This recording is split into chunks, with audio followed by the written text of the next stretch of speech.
Welcome to Nifnex TV Perth. My name is Zeeshan Pasha and I am your host. Nifnex TV is where small business challenges that you send in to us get addressed by an expert panel to help you grow your business.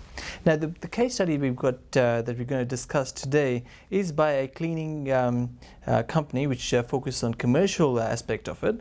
Now they're looking to improve their financial situation, and the three things we're going to focus on are franchise, tendering, or investments. So let's cross to a panel and see what they have to say. Sue, Conrad, Andrew, thank you for coming and welcome to Nifnex TV. Could we go around just introducing ourselves and also saying what angle we're going to address this case study from, if that's okay? Yes, so thank you. I'm Sue Findlay and I'm going to come from a tendering perspective.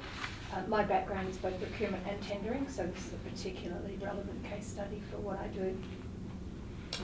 Thanks again, Zeeshan.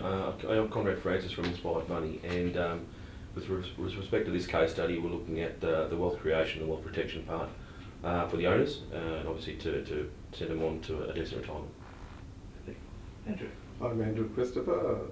I'm the MD of RFBE Consulting, and I'm going to approach this case study from a management systems perspective. Perfect. Now that we know which angle we're going to go from, can I start with you, Sue? What do you think of the case study, and from a tendering perspective, are businesses out there ready for tendering, and should they be using franchising and tendering as a business development angle?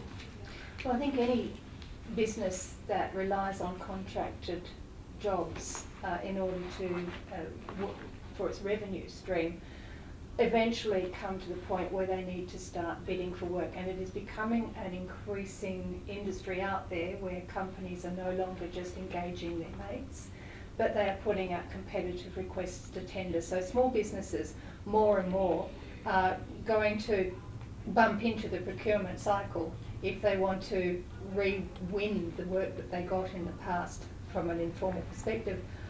And a lot of them just aren't ready, because the tendering process is a very strict process.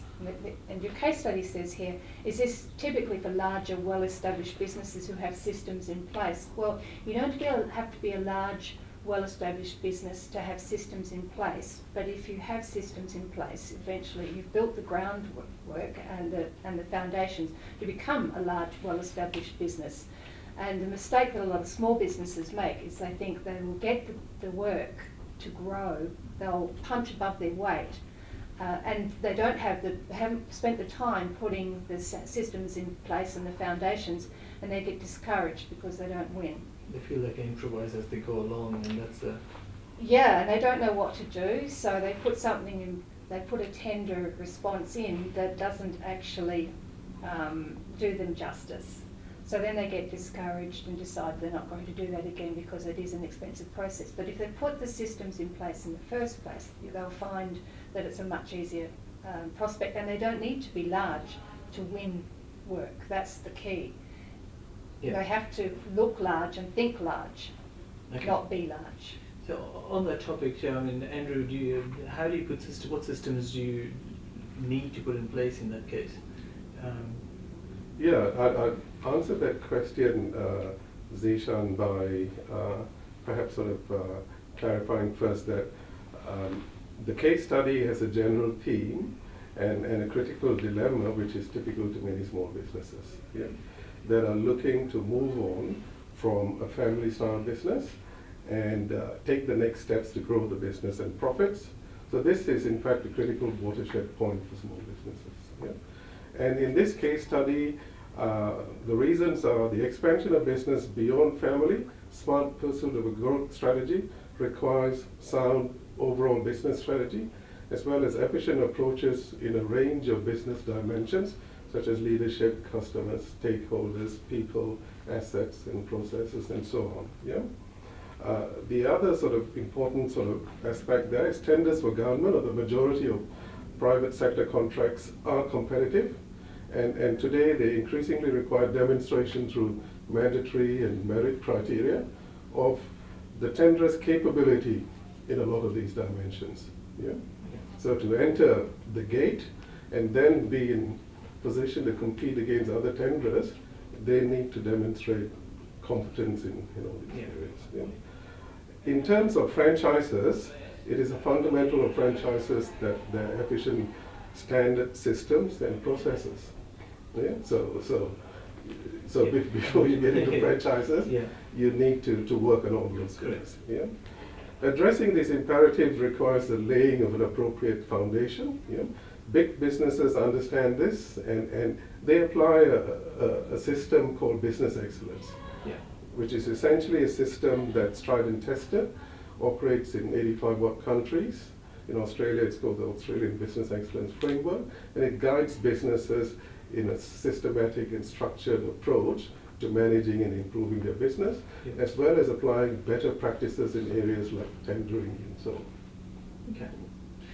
Conrad, what's your point of view? I mean, considering tendering and franchising is one of the options that this particular client is considering, and he's going, okay, should I go into investments and shares and those sort of things rather than franchising tenders? Well, I guess both Sue and Andrew touched on time and cost scenarios in relation to growing their business via bid processing, tendering and franchising, and I guess that's where that's one option to spend their money on. The other option, as this case study goes on, it talks about investing in shares, and I guess the first point becomes a discussion around risk profiling a client, understanding what's risk versus what the risks are versus the returns. And whilst franchising has the potential to be very rewarding, it also, in this instance, I would suggest be a more riskier scenario if the other areas aren't covered off well enough. So that's the number one point there. The other side of this would be, trying to figure out what their future goals are towards, or what are they aiming towards at franchising to what point. And that's a greater discussion around wealth and retirement planning type scenarios. But before you look at franchising and attending to those things, making sure that the clients themselves are fairly well protected and covered in the event of anything happening to them on a personal level that may require things such as key people insurance or key person insurance to replace management in those types of scenarios, so that the franchise won't be undone should they go down that path. Okay. So you're talking about franchising from an international perspective, or just franchising? No, domestic. I think franchising on massive, I mean, whether it's global or local, I think you're faced with the same issues. There's always going to be key people around that's needed. Obviously, the greater the systems and processes, the less reliant they are on people, but nonetheless, people are still important in any business. And do you find that people are sort of, from your perspective, I'm assuming you've got clients who are sort of faced with a similar problem on a regular basis? Do you have a case study that you want to address, or is something that... Well, I guess there's a lot of movement in the retail sector at the moment. We've worked a lot with some smaller supermarkets in the IGAs and those types of scenarios, and their valuations are being forced downward because of retail changes around the place. So they're not as valuable as what they once were, and as lucrative as what they once were. Some are trying to reinvent themselves, some are deciding to move on. And the ones that are deciding to move on are looking at, okay, well, what value can I extract? Again, processes and systems are thereabouts. And then where can I generate my income from going forward? In direct shares, in investment properties, those type of scenarios become an alternative scenario. Right, so, and how important are the systems when it comes to getting franchise, or actually diversifying for that matter? I think, cannot be understated, absolutely sort of important. And they need to be implemented as a small business with a degree of practicality, but so that they can be scaled up as the business grows and so on. Many small businesses just can't be bothered with systems, I'm assuming. Sorry, I just finished. I as I mentioned earlier, I find that they generally don't get guided in that direction initially. They get pointed to a lot of good things, like a business plan, which tends to end up in a drawer after the finance is obtained, and other things, but they're not guided on the overall system that needs to be sort of managed. So invariably they end up spending their time in the business and not on the business. So if I could just talk about a client of mine that I've been working with for about 4 years. When we first started working, he was turning over about $700,000, which is a fairly decent turnover. Went to uni and got a business qualification and embarked on what we jokingly call global domination. Now, 4 years later, he's now turned over $8 million. So he's gone from $700,000 to $8 million in 4 years. That is a substantial increase in workload. It's a substantial increase in all of the functions of his business. When he started, he had a manual job management system. He can't function on that anymore. He used a very primitive financial management system. He can't manage with that anymore. He has reporting demands.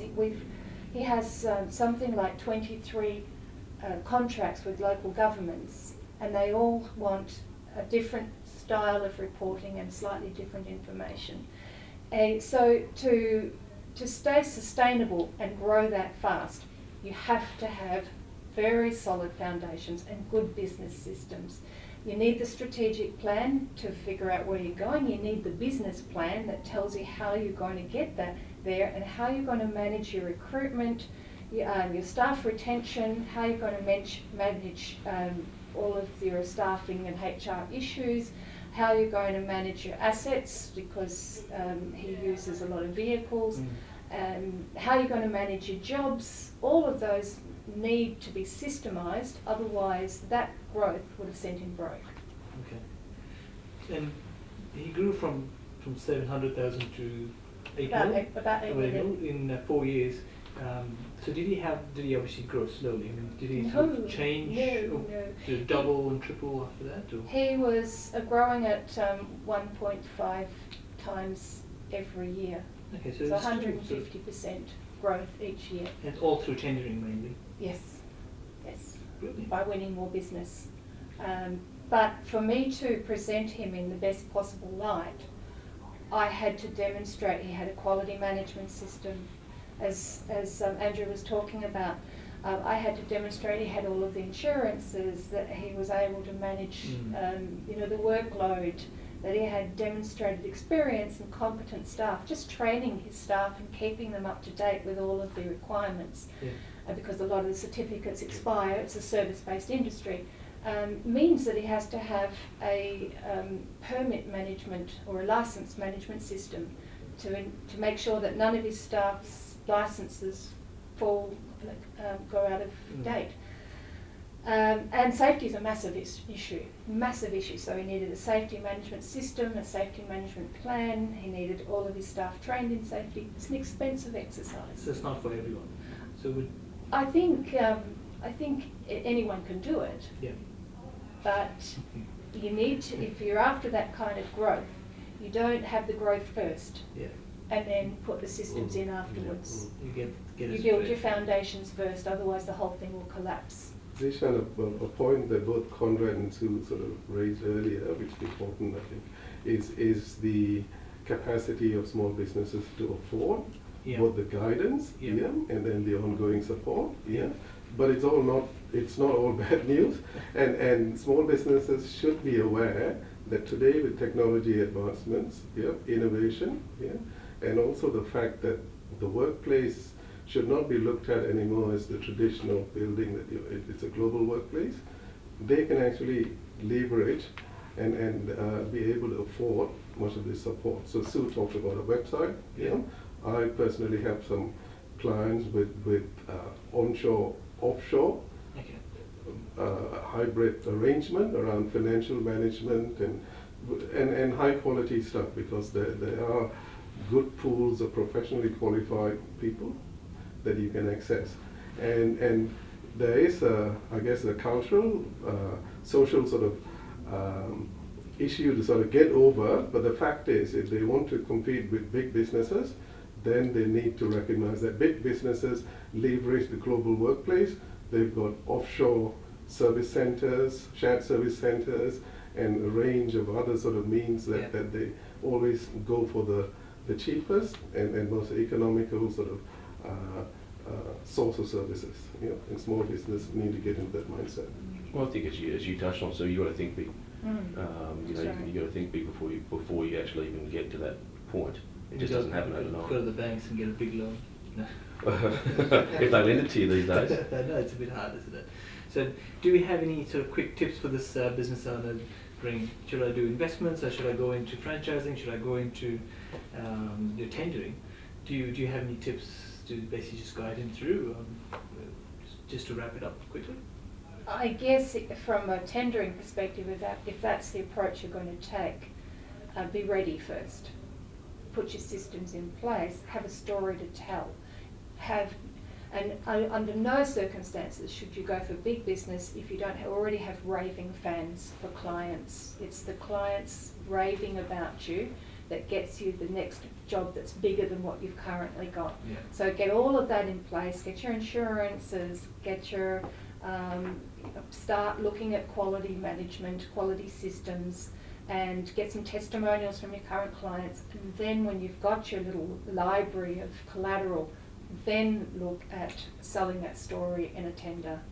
Otherwise, a lot of companies get disillusioned because they think it's a good idea to bid for work and they don't win and they don't understand why, and they get disillusioned and stop. Yeah. So if that's your approach, do your homework first, would be my advice. Thank you, Sue. Zeeshan, I would bring it back to, again, understanding where they want to go with this whole thing. Yeah. Start with the end in mind is what I start with clients, and figure out where you want to be in 5, 10, 15, 20 years time, and then start putting those building blocks in place. Now, people talk about financial security. Now, financial security is a term. It's not an objective. It's a term used to create someone an environment that they feel secure within, and that may take the shape of a franchise. It may take the shape of a share portfolio, an investment property portfolio, or whatever. So I guess it's that get the clients to understand what their path needs to look like, and then start putting the blocks in place for that. And I guess from a financial planning perspective, you look at all the general insurances, you look at the personal insurances to make sure that they're covered off as their foundation blocks. Then you look towards their superannuation and other sorts of wealth creation, retirement planning strategies, and there's a number that you could use in competition to or complementary to franchising. Yeah. So that's the part of it. So find out where the client wants to go and the time frame around that. I'll come and speak to you, Drew. Yeah. That'd be fantastic.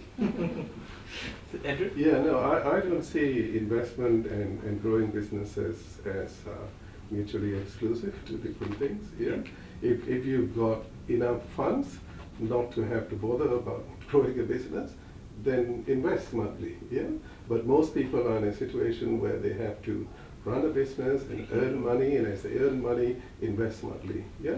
So if you're having to run a business, then you need to sort of, and especially if you're looking to run a business that's earning more money, yeah, which involves growing it, then you need to be smart in how you go about it. Yeah? And today, I think small businesses can access better advice, smart advice, and organizations like Nifnex should be, that conduit for them to access that advice.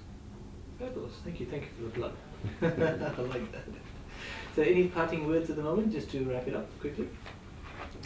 None from me. No. Thank you, gentlemen. Yeah. Sorry, Andrew, you're going to say something. Thank you, gentlemen. Thank you, ladies and gentlemen. I appreciate your time. That was a great discussion, wasn't it? Thank you to the panel for their time, and also for sharing their knowledge and expertise with us. If you're a small business owner and you've got challenges that you're facing in business, send them in to us and we'll get that addressed by a expert panel. Like us on Facebook, follow us on YouTube, watch the other case studies we put up, pick up a paper from 150 locations in Perth, and again, come along to our networking events that we run. I always say, when the right people come together, magic happens. See you next time.